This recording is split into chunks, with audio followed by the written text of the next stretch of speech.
Good morning. Welcome to our online Sunday services at First Unitarian Church of St. Louis. And thank you for joining us on this warm and sunny Father's Day, Juneteenth, and summer solstice weekend. Hello, my name is Michael Hunter, and I use the he, him pronouns. I'm glad to see you all here this morning.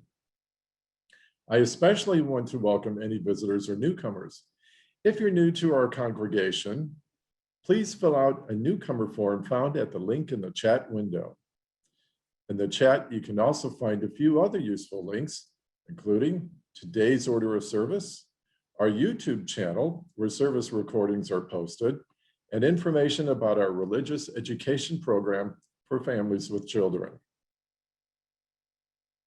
Automated closed captioning is also available for those who would find it helpful. Click on Live Transcript at the bottom of your screen, then Show Subtitle. Now, since one of the most important aspects of worship is being present in community, we invite you to continue this moment of welcome by switching to gallery view and turning on your webcams to wave to each other. We're keeping everyone muted, but feel free to type your greetings in the chat.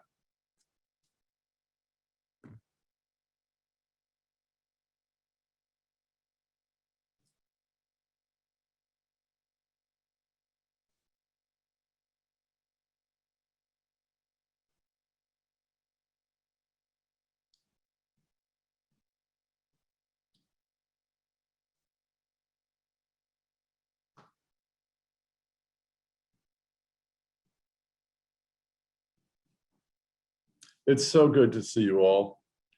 Now, please turn off your webcams again and feel free to return to speaker view.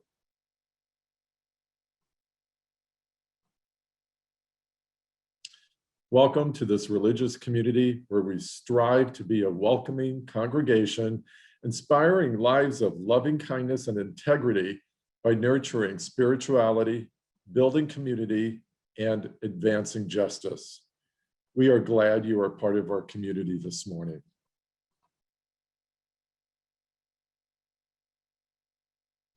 Now, please enjoy Prelude in C major by J.S. Bach, performed by our wonderful organist, Earl Naylor.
I just have to give that a moment to sink in.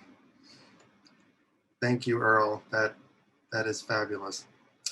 Good morning, everyone. My name is George Grimm Howell, he, him, his, and I'm chair of your worship committee. These opening words come from the Reverend Karen Johnston, and they celebrate the wonderful month of June.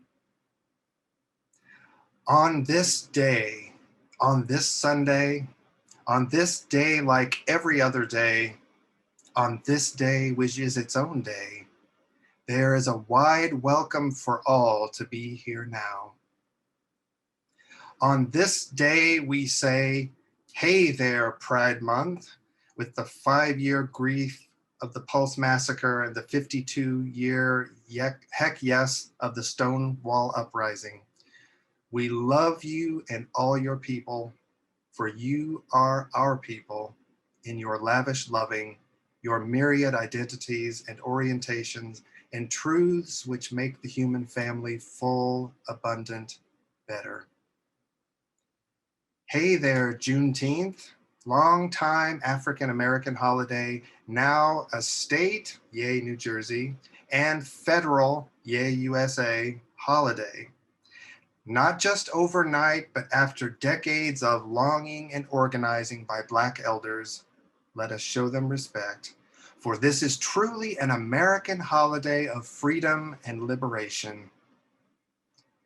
Hey there, Father's Day, we see you.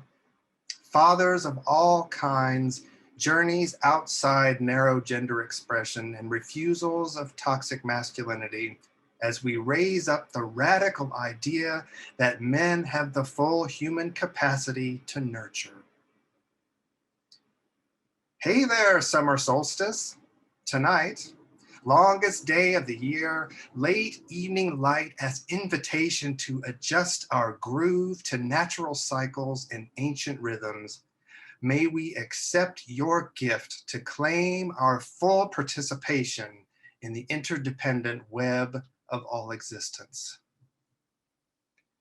On this day, on this Sunday, on this day like every other day, on this day which is its own day, we say it is good that we gather together.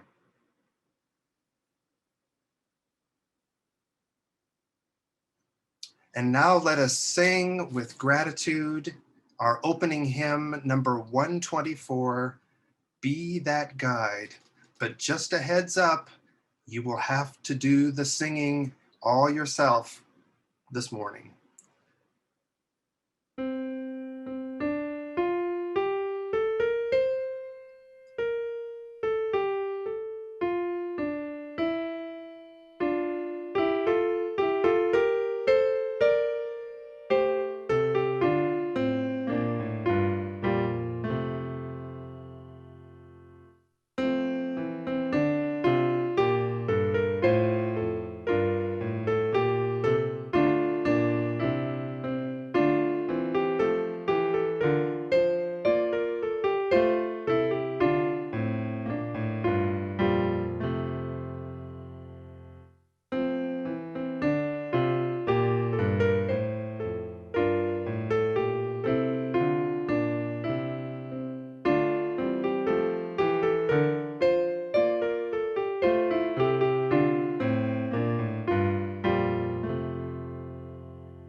Our chalice lighting words in celebration of the summer solstice comes to us from Ellen Hamilton.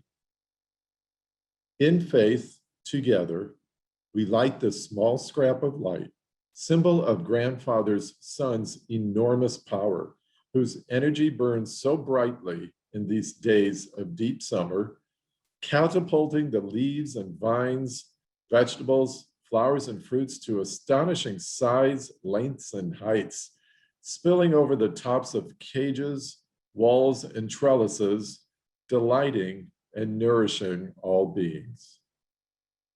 We bask in the warmth and the heat of these days with lightened hearts and quickened senses in gratitude and in faith.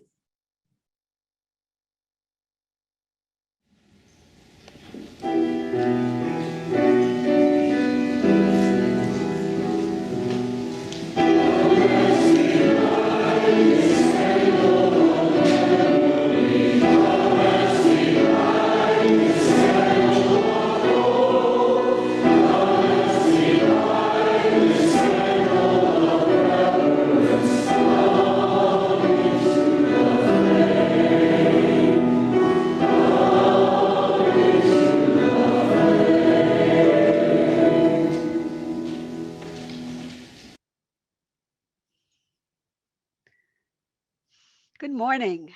My name is Sarah Dashner. She, her, hers. Today is about fatherhood and also about the lessons and the history that we hand down from one generation to the next. This story teaches us about the precarious moments when a child begins to gain a sense of their own power and wants to strike out on their own for a new adventure of their choosing. And don't worry, it looks at first like the child is in danger, but look carefully at the pictures and you will find that Dad is never far away. Rory the Dinosaur, Me and My Dad, by Liz Climo, shared with permission of Little Brown Books for Young Readers. This is Rory. Rory lives on an island with his dad. He has a lot of energy, sometimes too much. Rory's dad is really fun. Sometimes he takes Rory fishing or to look for seashells. Hello. Rory's dad also loves to read, but Rory thinks his dad's books are boring. I fixed your books all by myself. Now, Rory's dad needs some quiet time. Everything is quiet. Too quiet. But Rory doesn't want to disturb his dad. Maybe I'll go on an adventure all by myself. So, Rory makes his favorite sandwich, peanut butter and chocolate chip, and packs a few of his favorite things. Soon he is on his way to find an adventure, all by himself. I'm running away all by myself. Rory walks and walks until he gets to a river. But he isn't allowed to swim without his dad. What am I going to do? Rory looks around for a way to cross. Luckily, he notices some rocks he can use as steps. I can cross all by myself. Rory walks some more and stops when he reaches the jungle. Suddenly, he sees a wild pig running right toward him. Rory is scared of wild pigs, but he wants to be brave. He lets out a big roar. Roar! Roar! And frightens the pig away. I scared it all by myself. After so much walking, it's time for lunch. But Rory forgot his coconut water. Aw, man, Dad usually packs my drink for me. Just as Rory considers skipping lunch, after all, a peanut butter and chocolate chip sandwich just isn't the same without a drink, a coconut falls from the tree above him and breaks in half. I found something to drink all by myself. After lunch, it begins to rain. Rory looks everywhere for shelter, but he can't find anything to keep him dry. Suddenly, the rain stops right where he's standing. I found a dry spot all by myself. The storm passes and the sun comes out. A magnificent rainbow stretches across the sky. Rory loves rainbows. His dad always helps him find one after a storm. Dad, look! I found a rainbow all by myself! But then Rory remembers. His dad isn't there. He's all the way back home. So Rory decides to run back and get him.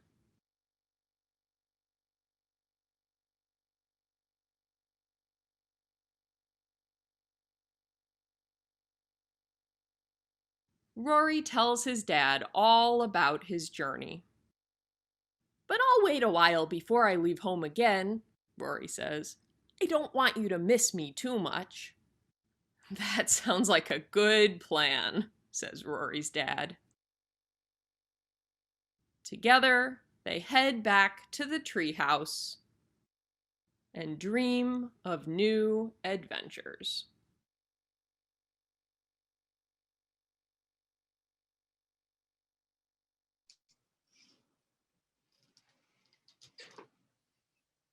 One of the ways that we show each other that we're never very far away is by sharing our joys and concerns. Let's quiet our minds, open our hearts, and feel the Spirit moving among us. This morning, we hold Emily Colton in our care as she faces a recent diagnosis of breast cancer. Emily welcomes the support of the First Unitarian community as she prepares for cancer treatment. Emily, we are holding you close right now, and we know Jeremy will need our loving support too. We also send prayers for healing to Kathy Rosinski, who was admitted to DePaul Hospital yesterday after collapsing.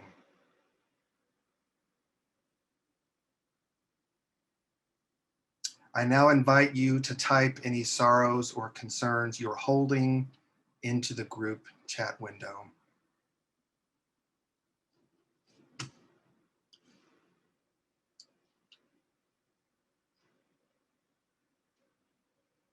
We see messages of loving support for Emily and Jeremy.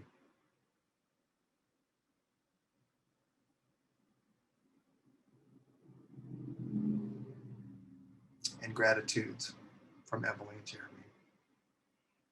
More healing prayers.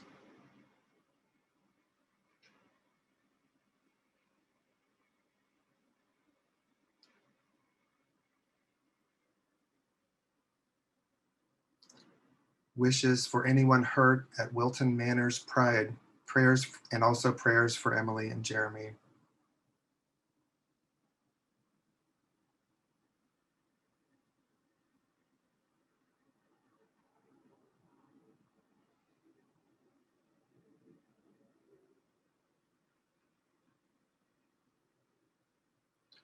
More loving thoughts and healing energy for Emily and Jeremy.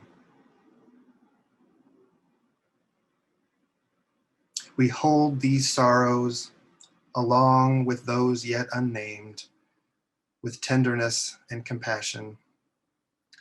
May they be lighter because they are shared.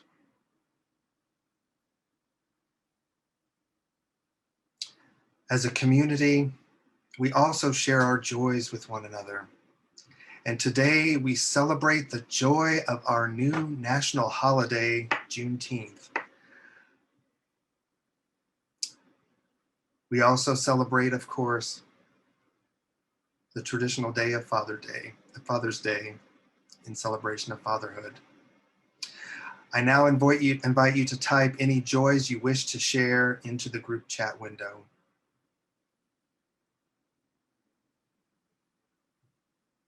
We see memories of a father, hope and joy at beginning a new journey this week. Well wishes for the longest day of the year.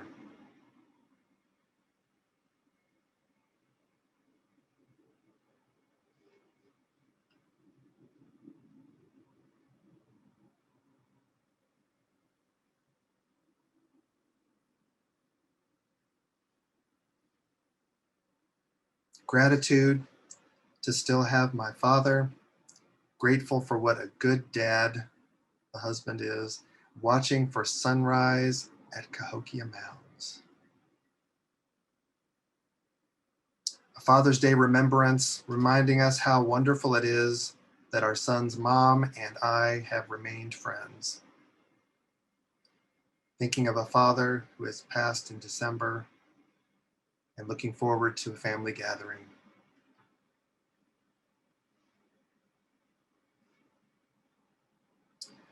So much that we're holding this morning. A final joy at 48 years with my excellent husband, who is also a terrific dad. We hold these joys and those yet unnamed with gladness and celebration, and may they be magnified because they are shared.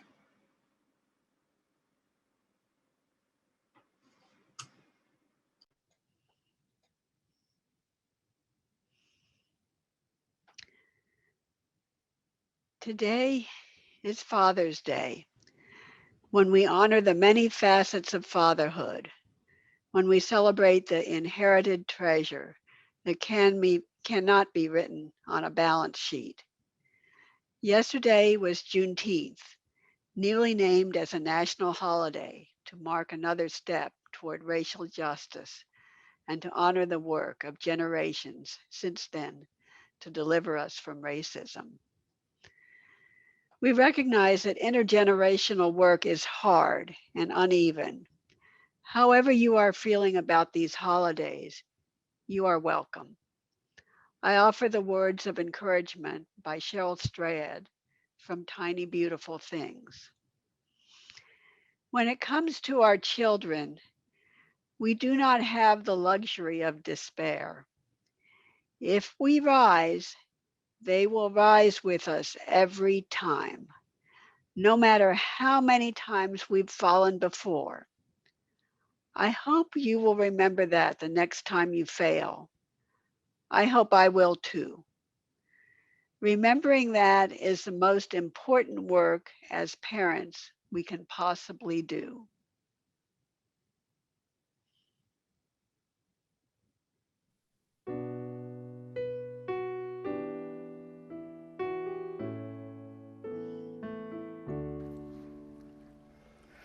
Fuente de amor, ven hacia mí, y al corazón cántale tu compasión. Sopla el volar sobre el mar, hasta moldear la justicia de la vida. Arraigame, libérame, fuente de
The mission of the First Unitarian Church of St. Louis continues, even in this time of pandemic, and even as we dare to dream of reunions coming soon.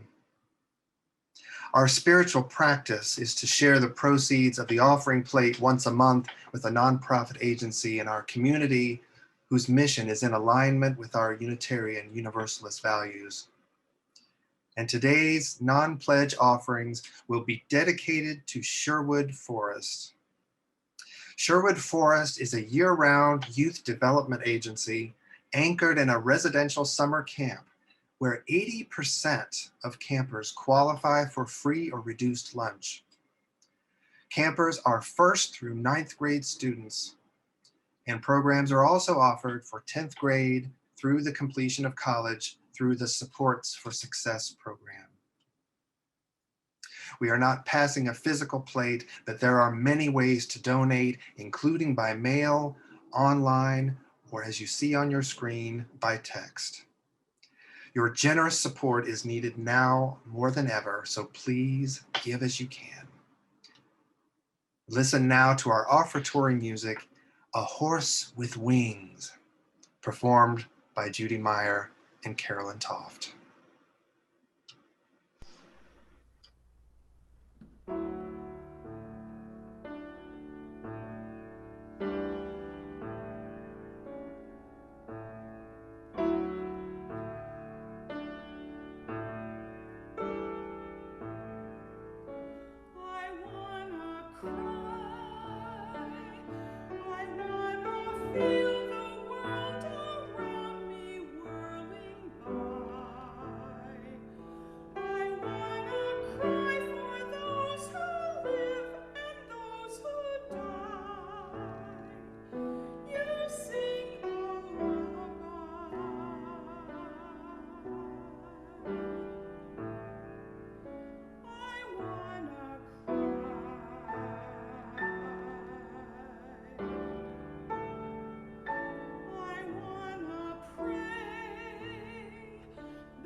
I want two brothers, one who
Our first reading comes to us from the author of The Little Prince by Antoine de Saint-Exupéry. In a house which becomes a home, one hands down another and takes up the heritage of mind and heart, laughter and tears, musings and deeds. Love, like a carefully loaded ship, crosses the gulf between the generations. Therefore, we do not neglect the ceremonies of our passage when we wed, when we die, and when we are blessed with a child, when we depart and when we return, when we plant and when we harvest. Let us bring up our children. It is not the place of some official to hand to them their heritage. If others impart to our children our knowledge and ideals, they will lose all of us that is wordless and full of wonder. Let us build memories in our children, lest they drag out joyless lives, lest they allow treasures to be lost because they have not been given the keys. We live not by things, but by the meanings of things. It is needful to transmit the passwords from generation to generation.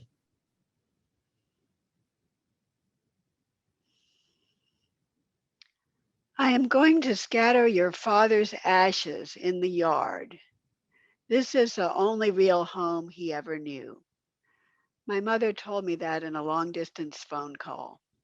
She was speaking of the home they bought in 1960, where they had lived for 30 years. It was a short conversation meant to comfort me and to bring closure. But closure is a journey. I had sent a letter to my father with hope that it would arrive before the surgery he was to have days before his birthday. It didn't. It arrived while we were visiting that home in Maryland for my father's memorial service. I had been a parent for 3 years, and I was beginning to understand how hard my father had worked to provide his children a normal life, the kind of childhood he never had. I had written to him, not acknowledging that my gratitude was newfound, or asking forgiveness for all the nerdy ways I had resented him for being the risk-averse, modest guy he was. I thought that successful people were always charismatic risk takers, more like my father's high school buddy, Sam Walton. That's the kind of dad a daughter wants for a mentor. I wish I had read From Generation to Generation in my father's lifetime. The secret to raising children and to being well raised is to be present, to be engaged, to give abundantly and receive with gratitude the parts of ourselves that are wordless and full of wonder. The author says that love is like a carefully loaded ship as it crosses the gulf between generations. Most of the time, it's more like a barge with everything from the old home place hauled out and deposited on the deck.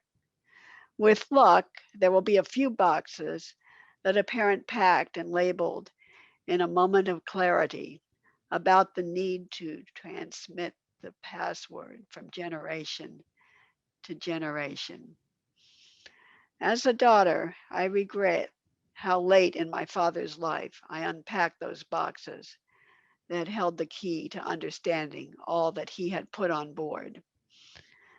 My mother didn't tell me ahead of time, but she had the minister read my letter at the memorial service. He prefaced it with the observation that even when a loved one is seriously ill, death catches us off guard. We had all counted on the surgery alleviating my father's symptoms, but it was too much for his frail body. We were all left with words unsaid. It's not my faith, but it was still comforting to hear people say that our departed loved ones understand what's in our hearts. I didn't learn much about my father's childhood until I was a preteen. His stories were always self-deprecating and a little sad. Like another famous Samuel Clemens, my father was born at home in Florida, Missouri, a little town that time forgot, and eventually it became Mark Twain Lake. Because of my grandmother's failing health, the family left their farm in Florida and moved to Hannibal. She continued to decline, and when my father was 9 and his sister was 6, Ethel Reed Dashner died.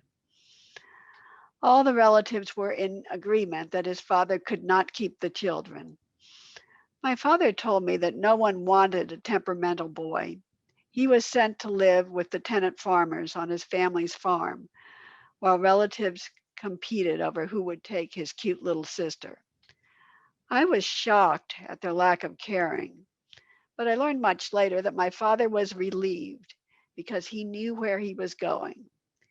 His destination was settled, and it was home. He was worried for his sister. As it turned out, she had a wonderful childhood. My father was happy on the farm and took the tenants' frugality in stride. They taught my father how to mend his broken shoelaces. He slept in the boys' bed. That's not the boys' bedroom, that's the bed he shared with the tenants' sons. For all their thrift, the tenant farmers were no match for the Depression. They failed to make rent, and my grandfather lost the farm. My father stayed in several homes of relatives and eventually found a good fit with his aunt, Mima Dashner, a nurse who lived in Shelbina, Missouri. I think she deserves the credit for pointing my father toward college. After completing high school in Shelbina, he enrolled at the University of Missouri. Upon graduation, he was drafted into the Army. After World War II, my father became an actuary at the Veterans Administration here in St. Louis. He met and shortly married a coworker who happened to be the director's sister-in-law. As a civil servant with connections, he got opportunity and stability. It was a ticket to the worry-free, secure life he had hoped for, except, of course, there's no such thing. My parents had 4 children in 8 years. None of us were planned, but they assured us all of us were wanted. 2 of us were diagnosed with an obscure condition known as autism. In lieu of treatment, parents at that time were advised to institutionalize their children. My father said, "We don't give away our children." They had tough times, but I never doubted my parents' commitment to each other or to us. I have said before that parenthood is sacred work, and that makes it sound well planned and intentional, like maybe our emotional and spiritual legacies could be carefully loaded on a ship to cross to the next generation. But the sacredness is in the random but recurring impulses to give our children a better life than we had. It has to compete with a lot of other impulses, but it showed up as grace that guided my father to replicate the good parts of his childhood and not the bad parts. I wish I had known then that successful people are the people who figure out how to work with the circumstances they have to create the circumstances they want. I wish I had noticed that my father was a good example. I now know how much parents want their children to do better than they did. This has helped me reconcile with my arrogant younger self. Every child goes through a long phase of knowing that they are smarter than their parents. Parents endure this, and their young survive it because parents are hoping it will become true. Even when a child fails miserably after a display of brash overconfidence, a parent will want them to get back in the game more than they want an apology. I believe that my father knew he got parenting right. He gave us all the grounding to be as independent as we could be, and he provided care for my brothers with autism. He saw us settled. The truth is, I'm not smarter than my father was. I don't aspire to be better. I try every day to be as good. He graced me with a far better childhood than he had. He has been my strength when I've had to weather adversity, and my guide when I have done the right thing instead of the convenient thing. He was a modest, self deprecating guy and a wonderful mentor.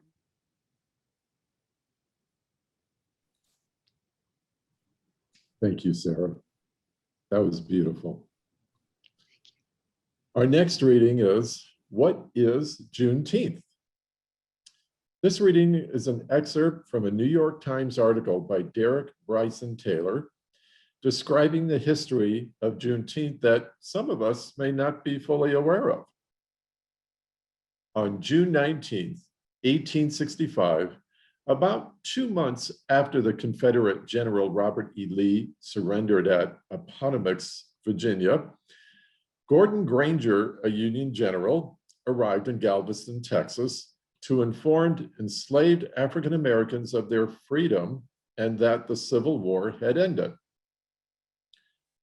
General Granger's announcement put into effect the Emancipation Proclamation, which had been issued more than 2.5 years earlier on January 1st, 1863, by President Abraham Lincoln.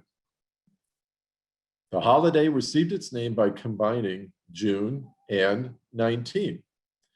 The day is also sometimes called Juneteenth Independence Day, Freedom Day, or Emancipation Day. The original celebration became an annual one, and it grew in popularity over the years with the addition of descendants, according to Juneteenth.com, which tracks celebrations. The day was celebrated by praying and bringing families together. In some celebrations on this day, men and women who had been enslaved and their descendants made an annual pilgrimage back to Galveston. Previous efforts had failed to make it a national holiday, and few have fought harder for the recognition than Opal Lee, an activist in Fort Worth who campaigned for the cause. On June 17th, 2021, it became the 11th holiday recognized by the federal government. The Senate on June 15th passed a bill to recognize the day, and the House approved the measure the next day. President Biden signed the bill into law the day after that, immediately giving federal employees the day off this year. Opal Lee, now 94, was present in the White House on June 17th, 2021, for the signing of the Juneteenth legislation.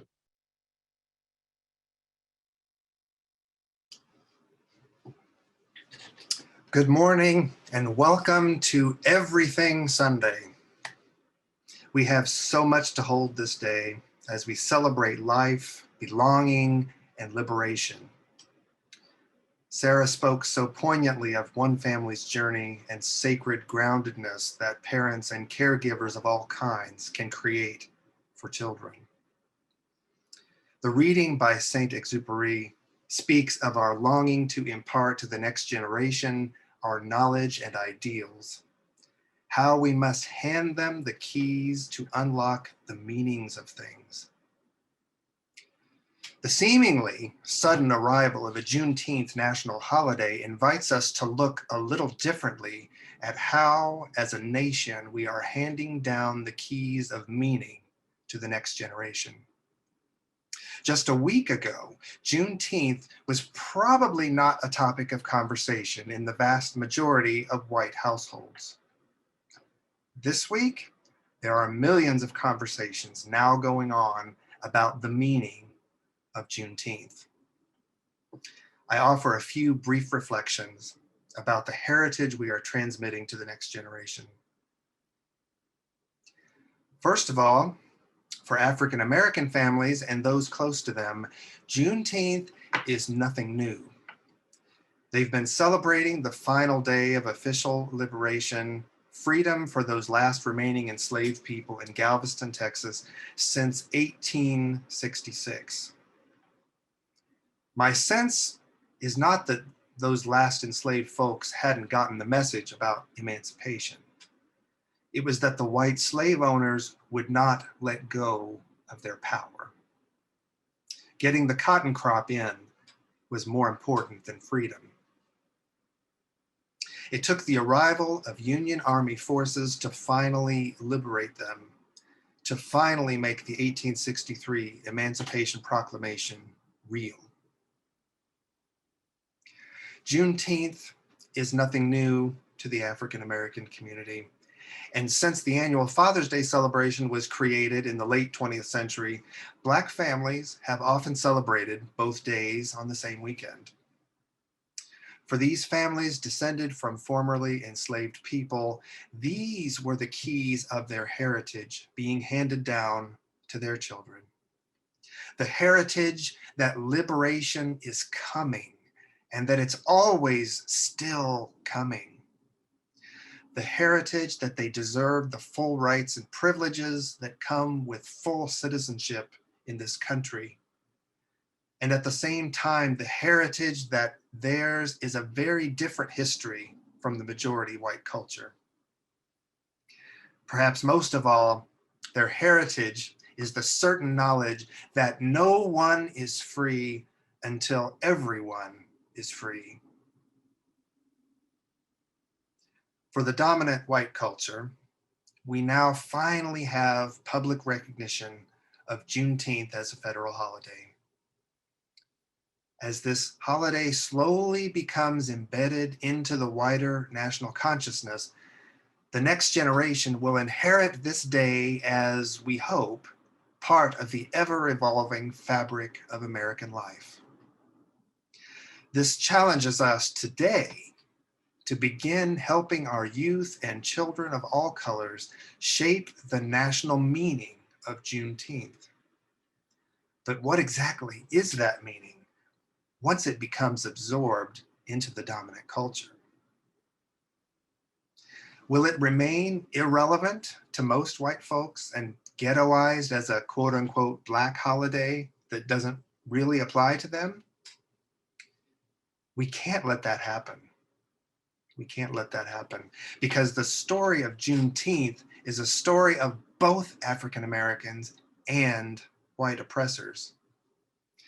Those of us who are white are just as much part of the origins of Juneteenth.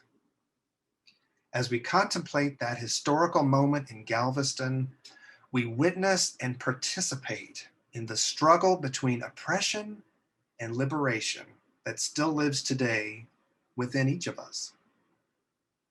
We UUs have often been on the leading edge of social justice, yes. But we have just as often been known to say, let's don't rock the boat too much. Friends, let us place ourselves always on the right side of history and cast our lot with the liberators, not with the captors. On the side of bold prophetic public witness, not a retreat into private spirituality. So will Juneteenth become just another 3-day holiday weekend? Memorial Day Part 2? Like Memorial Day, will we allow it to lose its meaning over time? It seems we are long down the slippery slope of losing our sense of the sacred in this country. Let us remember Juneteenth to keep it holy, to remind us that the work of liberation is never done, both for communities of color and within ourselves. As we celebrate so much this weekend, let me leave you with this wish. I wish for you and for the next generation that we remember the newly prominent occasion of Juneteenth and teach the meaning of the story to our children and everyone who will listen. As Sarah said, let's give in to that recurring impulse to give our children a better life than we had. A more meaningful and connected awareness that helps us to see that the American promise is still a work in progress. But most of all, let us teach Juneteenth not as the end of chattel slavery, but as the beginning of white folks' work for true and total liberation. Juneteenth is not the finish line. It's the first leap into the race. Happy Father's Day, happy Juneteenth, happy Pride, and happy summer solstice. And so may it be.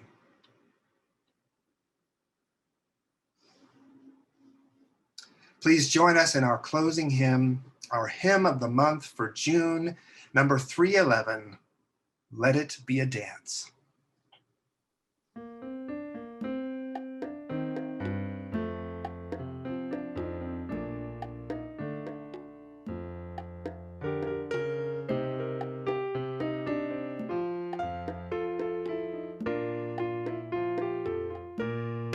Let it be a dance we do. May I have this dance with you. Through the good times and the bad times too. Let it be a dance. Let a dancing song be heard. Play the music, say the words, and fill the sky with singing birds. Let it be a dance, let it be a dance, let it be a dance. Learn to follow, learn to lead. Feel the rhythm, feel the need. To reap the harvest, plant the seed. Let it be a dance. Let it be a dance we do. May I have this dance with you. Through the good times and the bad times too. Let it be a dance. Everybody turn and spin. Let your body learn to bend. And like a willow with the wind. Let it be a dance. Let it be a dance. Let it be a dance. A child is born in the old Messiah. A time for joy and time to cry. Take it as it passes by. Let it be a dance. Let it be a dance we do. May I have this dance with you. Through the good times and the bad times too. Let it be a dance. Morning star without at night. Without the dark there is no light. If nothing's wrong and nothing's right. Let it be a dance. Let it be a dance. Let it be a dance. Let the sunshine, let it rain. Share the laughter, bear the pain. And round we go again. Let it be a dance.